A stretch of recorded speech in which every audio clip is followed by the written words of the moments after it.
Hi friends, welcome to my channel iView 360. ఈ రోజు ఈ వీడియోలో నేను ఏం షేర్ చేసుకోవాలనుకుంటున్నాను అంటే ఇండియా నుండి వచ్చిన వాళ్ళు ఎవరైనా సరే, అది స్టూడెంట్సే కానీ, విజిటింగ్ వీసా మీద వచ్చిన వాళ్ళే కానీ, వీసా స్టేటస్ మీద వచ్చిన ఏ వీసా అయినా సరే పర్మిషన్ ఎంతవరకు ఉందో అంతవరకు ఉండాలి. ఎంతకంటే ఎక్కువ ఉన్న వాళ్ళు తిరిగి వెళ్లిపోవాలంట. సరేనని చెప్పేసి అని దాని మీద వీడియో చేద్దామని ఈ వీడియో చేస్తున్నానండి. ఎవరైనా నా ఛానల్ ని ఫస్ట్ టైం మీరు చూస్తున్నట్లయితే నా ఛానల్ కి సబ్స్క్రైబ్ చేయండి, లైక్ చేయండి, అలాగే షేర్ చేయండి. 30 రోజుల్లో దేశాన్ని విడిచిపెట్టి వెళ్లాలని చెప్పేసి అని అమెరికా గవర్నమెంట్ ఇండియా వాళ్ళకి, స్టూడెంట్స్ కి చెప్తా ఉన్నారంటండి. అంటే ఎలాంటి వాళ్ళు వెళ్ళిపోవాలి అన్నది కూడా చెప్పారనమాట. సరేనని ఈ వీడియోలో ఇది నేను న్యూస్ నుండి చదివేసేసి మీకు ప్రూఫ్తో సహా వినిపిద్దామని ఈ వీడియో చేస్తున్నానండి. USA 30 రోజుల్లో దేశాన్ని వీడండి, అమెరికా హెచ్చరిక.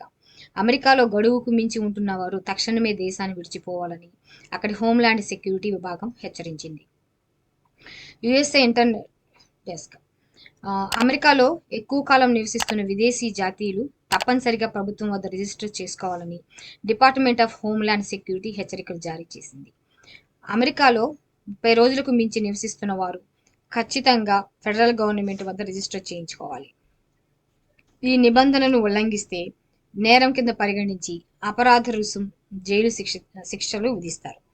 అందుకే ఇప్పుడే సొంతంగా వెళ్ళిపోండి అని ఎక్స్లో సందేశం ఉంచింది. సొంతంగా అమెరికాను వీడటమే ఉత్తమమైన మార్గం. మీ సామాను సర్దుకుని విమానం ఎక్కండి. మీకు ఎటువంటి నేపథ్యం లేకపోతే అమెరికాలో సంపాదించుకున్న సొమ్మును దాచుకుని బయలుదేరండి అని హోంల్యాండ్ సెక్యూరిటీ వెల్లడించింది. ఇలాంటి వారు విమాన టికెట్ సొమ్మును భరించలేకపోతే రాయితీ ఇచ్చేందుకు అమెరికా ఏర్పాట్లు చేసింది. ఈ నిబంధనలు పాటించకపోతే తక్షణమే దేశం నుండి పంపించేస్తామని పేర్కొంది. అంతేకాదు, ఫైనల్ ఆర్డర్ అందుకున్న వారు ఒక్కరోజు అధికంగా ఉంటే రోజుకు $998 ఫైన్, సొంతంగా వెళ్ళకపోతే $1000 నుంచి $5000 వరకు ఫైన్ విధించనున్నారు. జైలు శిక్షను కూడా విధించే అవకాశం ఉందని, వారికి భవిష్యత్తులో చట్టపరమైన మార్గంలో కూడా అమెరికాలోకి ప్రవేశం లభించదని చెప్పింది.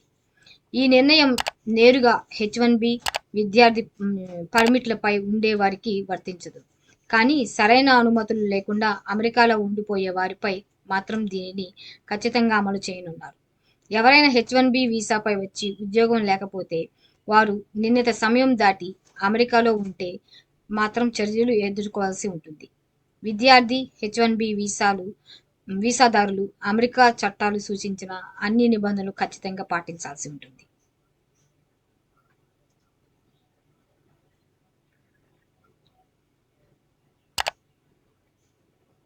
Thanks for watching this video అండి. ఇంకొక వీడియోలో ఇంకొక టాపిక్ తోటి నేను మళ్ళీ మీతో కలుస్తాను.